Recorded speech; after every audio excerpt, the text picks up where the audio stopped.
Bienvenue sur le podcast Infrastructure et Développement. Je suis Mamoudou Bokoum, votre hôte dans ce podcast dédié aux enjeux de développement des infrastructures en Afrique. Dans ce 14e épisode, nous finalisons notre entretien sur les aspects théoriques et pratiques des PPP. Dans cette dernière partie, nous apportons des réponses aux questions clés suivantes. Quel exemple de PPP réussi et de cas d'échec des PPP peut-on citer en Afrique? Quelles bonnes pratiques et mauvaises pratiques peut-on considérer quand il s'agit du développement de projets de PPP en Afrique? Comment la pandémie du Covid a pu impacter les projets de PPP en cours et comment pourrait-elle impacter leur développement dans le futur? Comment les enjeux climatiques sont-ils intégrés dans le développement des projets PPP aujourd'hui? Ces questions sont répondues par notre invité Elan Kuziakbar, directeur de l'unité PPP au sein de CPCS. Elan est un expert PPP et financier accompli en matière d'infrastructure. Il possède plus de 20 ans d'expérience dans la création, la structuration et la direction de transactions complexes en matière d'infrastructure tout au long du cycle de vie des projets. Expert international ayant travaillé dans les différents continents, Elan a dirigé l'équipe de conseil en PPP de la SFI au sein du groupe de la Banque mondiale couvrant l'Afrique occidentale et centrale. Il possède ainsi une solide expérience en conseil aux clients publics et privés pour le développement, l'acquisition et le financement de projets d'infrastructures dans les secteurs de l'électricité, des transports, de la santé et de l'eau. Juste parce qu'effectivement, tu as parlé un peu de quelques éléments qui peuvent pousser un projet à ne pas être viable ou être PPPable. Et peut-être il y a des projets même qui ont été réalisés et après, durant le cours de la vie, on se rend compte peut-être que ce projet-là n'est peut-être pas un bon projet ou en tout cas a rencontré des problèmes. Est-ce que tu as des exemples, par exemple, de projets PPP qui ont réussi, qu'on peut considérer comme exemple, et peut-être un cas d'échec, idéalement, éventuellement en Afrique? Ouais. Alors, le projet je suis c'est du franglais, je suis un vrai fan de ce projet, c'est la concession de distribution d'électricité du Mémé, à Ouganda. On a même organisé une visite quand je travaillais chez l'IFC, et on a même amené un client avec nous, donc pour visiter Oumémé, voir quels sont les éléments de réussite et aussi les éléments d'échec. Mais en gros, c'est un exemple de réussite. Et dans ce projet de PPP, un opérateur privé a été sélectionné pour un contrat de 20 ans en 2005. Et depuis le début des opérations, le gouvernement a réussi à attirer un opérateur privé crédible et un financement public-privé.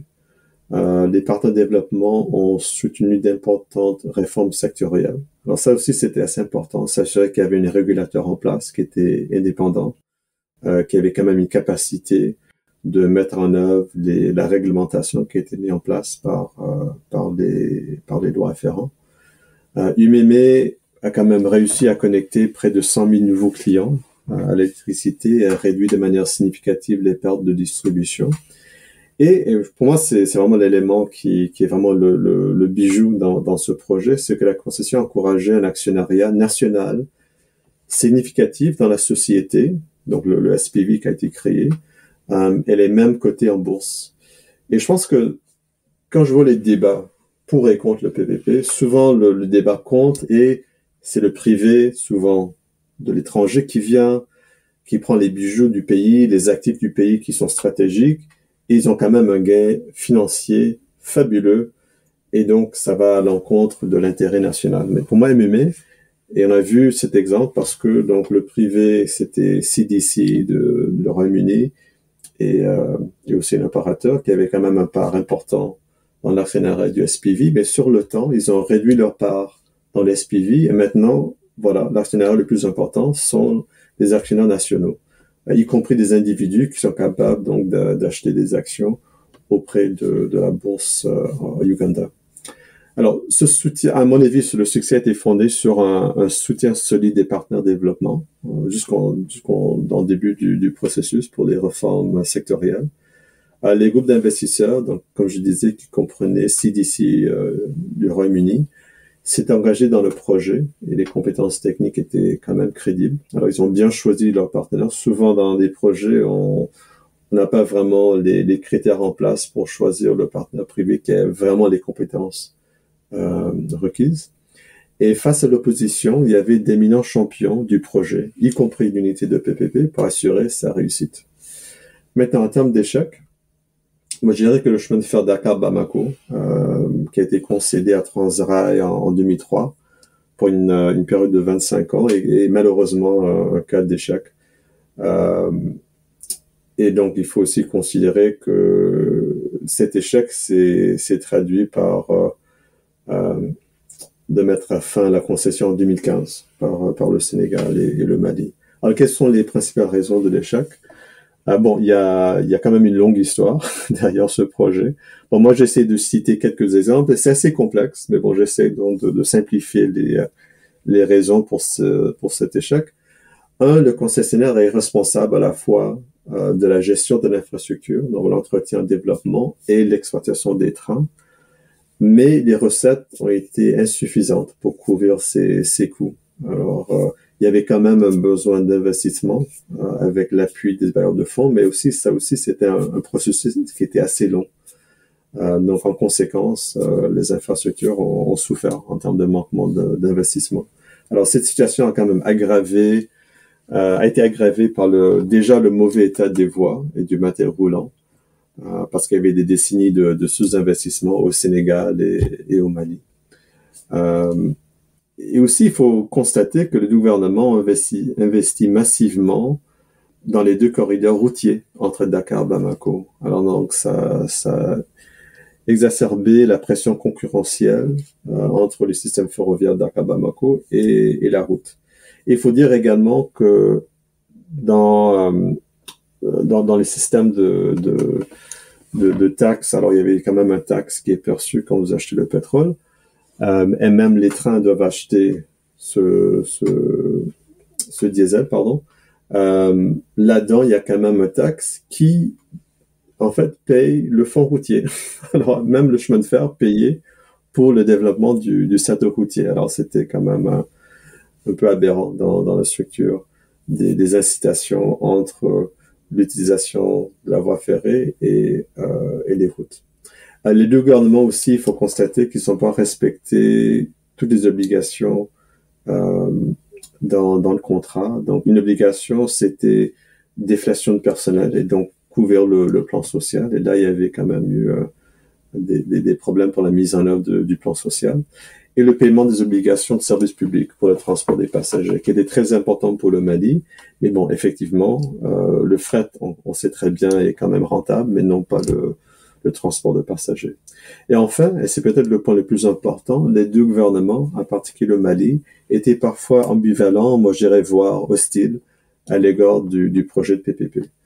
Alors en fin de compte, ils voulaient simplement d'avoir accès au financement très avantageux de la Banque mondiale, mais quand même il y avait cette méfiance envers le secteur privé. Et donc de, entre guillemets, privatiser le chemin de fer. Merci beaucoup, c'est très clair, c'est très clair. Bon, là, j'ai envie de relancer un peu en demandant si tu avais des suggestions sur vraiment les bonnes pratiques, ce qu'il faudrait faire ou ce qu'il ne faut pas faire pour le développement de projets PPP en Afrique. Qu'est-ce que tu proposerais sur les 12 and don't? Les 12 and don'ts. Alors, en termes de 12, ce qu'on doit faire, bon, j'essaie de simplifier parce que là aussi, ça va être un débat juste sur les 12 and don'ts. Donc, moi, j'essaie de simplifier. Je pense qu'en premier lieu, il faut sélectionner les projets les plus prometteurs afin de créer une dynamique positive et un retour d'information favorable du marché. Alors, c'est essentiel parce que les signaux qu'on lance vers le marché, soit on a quand même un pipeline de projets qui sont quand même bancables ou pas bancables. Bon, ces signaux sont quand même assez importants vis-à-vis le marché. Parce que vous faites concurrence avec le monde entier en termes de projets. Alors, il faut s'assurer que vos projets sont les plus attrayants.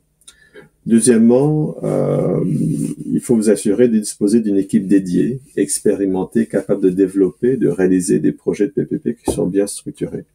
On sait très bien que souvent il manque de capacité, et cette manque de capacité veut dire que le filtrage, l'évaluation des projets de PPP sont peut-être pas aussi pointus, aussi développés, aussi bien fondés en termes de sélection de projets. Et ça, c'est quand même assez important. Mais même la structuration du projet. Quelle est donc l'allocation des risques? De quelle manière est-ce qu'on doit donc impliquer le privé? Comment est-ce qu'on va faire, par exemple, un sondage du marché donc pour tester cette structure de projet? Tous ces éléments sont quand même assez importants. Et souvent, bon, il faut le dire, les gouvernements ne le font pas. Ils lancent des projets qui sont, encore une fois, je vais déployer du franglais, leur pet projects, donc pour eux qui sont les projets phares, mais souvent c'est pas vraiment des projets qui sont soit intéressants pour le secteur privé ou bien ils vont bider sur ce projet, mais à un coût qui est très cher parce que les risques sont perçus comme très élevés. Et dernièrement, au troisième point, assurer que la volonté et l'engagement politique sont présents et affichés publiquement pour chaque projet. Donc, si c'est un projet chemin de fer, s'assurer que le ministre de Transport est là, devant le public, devant le marché, pour appuyer le projet jusqu'à la fin. Sinon, s'il y a des retards, ça rend le projet encore plus cher, non seulement pour le gouvernement, mais également pour les bidders dans ce projet, dans cette transaction. Alors, je propose 3 choses à ne pas faire. Ne placez pas les projets ayant une faible potentiel de revenus et des besoins élevés en subvention en tête de votre pipeline de projets PPP. Effectivement, il faut lancer des bijoux. Souvent, on veut garder les bijoux. Je ne sais pas pourquoi. Peut-être soit ce serait pas des projets PPP parce que c'est des bijoux, donc on ne va pas entre guillemets le donner au privé. Donc ça peut-être souvent c'est un point. Et donc on met sur les marchés les projets qui sont peut-être les plus difficiles à mettre en œuvre ou ceux qui sont pas très rentables, en pensant que, je sais pas, il y aura peut-être un potion magique qui va rendre ces projets plus attrayants. Mais effectivement, ils vont pas susciter l'intérêt de la part du marché. Ça, c'est la réalité des choses. Ne partez pas du principe que les contrats négociés directement sont plus rapides qu'une procédure de passation de marché entièrement concurrentielle. C'est une idée fausse. Et souvent, on l'entend, non, c'est plus simple, on a déjà un privé devant nous, on va aller plus vite. Non, pas du tout. En fait, on voit que ça prend des fois même plus de temps parce que vous n'avez pas des règles du jeu qui sont claires. Tandis qu'un PPP bien structuré avec un processus concurrentiel, franchement, ça peut prendre moins de temps parce que c'est un processus qui est beaucoup plus clair. Dernière chose, ne pas passer des marchés de PPP, en particulier ceux qui sont les plus complexes, sans l'aide de conseillers expérimentés. Bon, est-ce que ça va rendre le projet un peu plus cher? Oui, mais de toute façon, les projets de PPP, il faut compter au moins 1 à 3% de la valeur du projet pour payer les coûts de transaction. Donc, les avocats, les cabinets conseils d'ingénierie, même des fois un cabinet en relations publiques. En fait, il faut quand même cet investissement pour s'assurer que vous aurez une transaction qui va réussir. C'est très clair. Merci encore, Elan. Je pense que effectivement, ces conseils sont les bienvenus et j'espère que nos auditeurs publics qui nous écoutent prendront bien ça en compte dans le cadre du développement de le pipeline de projet. Juste avant quand même qu'on finisse, il y a un sujet que j'aimerais aborder. Le Covid quand même a un peu chamboulé le monde, hein, et plus ou moins mis à terre certaines économies.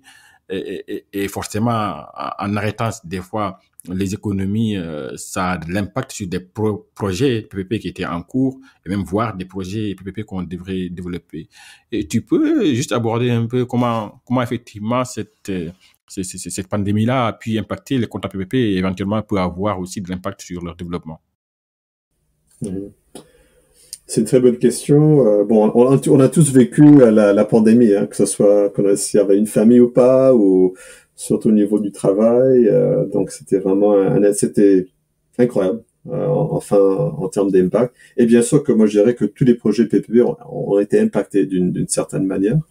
L'impact le plus immédiat sur les PPP, a été la baisse de revenus due à des facteurs tels que la diminution des nombres de passagers, par exemple, le cas d'un tramway, mais aussi la perte du personnel en raison de maladies ou les restrictions de quarantine, ou le défi de respecter l'obligation de paiement public, alors que le gouvernement est occupé à essayer de soutenir une économie nationale en difficulté. Alors, tous ces projets, quand même, ont vécu ces éléments d'une certaine manière. Moi, je dirais qu'en termes de développement de nouveaux projets de PPP, il faut garder l'esprit que le financement est plus cher aujourd'hui. Bon, pas juste à cause de Covid, bien sûr, mais en raison de l'inflation. Et on peut dire quand même il y a un lien avec le Covid parce que bon, on n'a pas fait grand-chose pendant 2 ans et là, d'un coup, on est prêt à acheter des maisons, voyager, etc. Bon, il y a aussi des questions de chaîne logistique et le fait qu'il y avait quand même un retard pour remettre en marche ces chaînes logistiques. Mais bon, l'inflation, quand même, il y a un impact. Et donc, il faut en tenir compte du fait que le financement maintenant est plus cher. Et aussi que des mesures doivent être intégrées dans le contrat, telles que des dispositions d'allègement des paiements pour faire face à des événements futurs similaires. Parce que selon les experts, it's going to happen again. Donc, il y aura quand même d'autres cas similaires. Que ce soit le Covid, ça serait autre chose. On va l'appeler autrement. Mais bon, il y a quand même toujours cette risque et on dit que ça va être encore plus important dans le futur. Je prends l'exemple au Royaume-Uni. En fait, une directive spécifique a été élaborée pour soutenir les projets de PPP qui ont été affectés par le Covid. Il n'y a pas tous les pays que l'on fait, mais je pense que ça aussi, il faut le prévoir dans les cas de PPP. Qu'on peut quand même activer soit cette directive est déjà en place, et c'est pas juste Covid, il y aura peut-être d'autres cas, si on peut le dire, dans le sens large de force majeure ou des événements qu'on n'avait pas prévus. Mais quand même, on peut prévoir l'imprévu. Et donc, c'est important d'être capable de mettre en place soit une directive qui existe déjà ou de mettre en place qui va donc alléger un peu les obligations et surtout, c'est quand il y a des paiements, que ce soit le privé vers le public ou vice-versa, pour qu'on puisse quand même aller à travers cette période difficile et non pas aller directement à donc annuler le contrat. C'est vraiment prématuré. Merci Alan. Et quand on parlait tout à l'heure, on semblait conjuguer le Covid au passé et je me rends compte effectivement qu'il y a encore des pays comme la Chine qui appliquent un peu la politique du zéro cas et qui sont toujours encore dans des difficultés par rapport à cette pandémie-là. Et juste avant de finir notre entretien, j'aimerais quand même aborder un élément, les enjeux climatiques qui aujourd'hui prennent une grande place dans le développement des infrastructures. Aujourd'hui, comment vous voyez un peu l'intégration de ces enjeux-là dans le cadre des projets PPP? Alors, climat et les PPP, je pense que les deux vont main en main, main dans la main, car les infrastructures sont les premières à ressentir des effets du changement climatique et à devoir s'y adapter. Alors, lors de l'examen de la viabilité et de la faisabilité des projets de PPP, il convient de déployer de nouveaux outils permettant d'évaluer les risques climatiques et les mesures d'atténuation. Alors, on voit maintenant surtout les projets financés par les bailleurs de fonds, ils ont mis en place des outils pour évaluer les impacts du climat et s'assurer. Et j'avoue que c'est assez nouveau. Alors, il y a quand même une période de rattrapage qu'il faut faire au niveau des outils, même dans les cadres qui sont déjà en place, même dans les pays les plus avancés en tant que PPP, comme Nigeria, Côte d'Ivoire, mais les adapter pour intégrer les éléments d'analyse climatique dans leur template pour les études de préfaisabilité et faisabilité. Donc, il y a quand même un rattrapage qui doit être fait.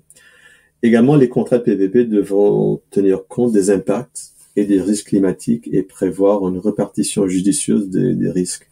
Alors, la conception des infrastructures, selon que ce soit un projet brownfield, donc un infra existant, et on va donc améliorer ou réhabiliter, ou greenfield, donc complètement nouveau, comme un terminal à conteneur, devrait tenir compte des effets du climat. Alors, il s'agit notamment de trouver des solutions permettant de réduire l'empreinte carbone du projet. CPC travaille sur un certain nombre de mandats, axés sur le développement des fonds de financement verts, et sur le développement d'un pipeline de projets verts. Alors, l'avenir est donc proche. En fait, it's already here. Donc, ça commence. Mais c'est très bien et je suis sûr et certain que aujourd'hui, ça interpelle tout le monde et ça interpelle tous les secteurs. Donc tout le monde aujourd'hui, en tout cas dans ces initiatives pour le développement économique et social, doit intégrer ces changements climatiques. Voilà, comme vous le dites, c'est déjà là, c'est aujourd'hui. Mais écoute, j'ai bien aimé cette discussion et j'ai pas vu l'heure passer. C'est toujours passionnant et c'est toujours agréable de discuter de ces sujets-là. Mais bon, on va essayer d'en rester là pour aujourd'hui et je vais peut-être te demander si tu avais un mot de la fin avant de clôturer.